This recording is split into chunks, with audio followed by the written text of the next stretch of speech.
Sir, near the flag, sir.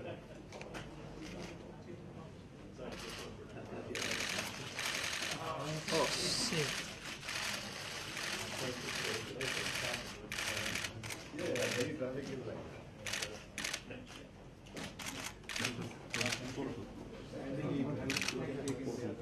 Hello.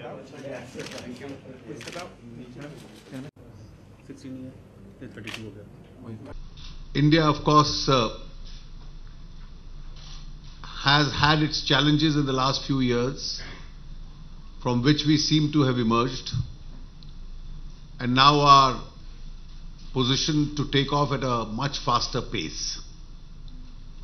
And this is in the backdrop of several other parts of the world facing serious challenges. The issues that I referenced already show the kinds of progress that can be made by rebalancing priorities, by making sensible changes that free up resources so that you can have fewer subsidies that distort the economy, more investment in things like infrastructure that help build the economy, and a fiscal path that makes sense. So I'm not going to prejudge the budget that the minister is working on, but I think the reform issues that we talked about are the kinds of things that ultimately manifest themselves over the years in budget policies.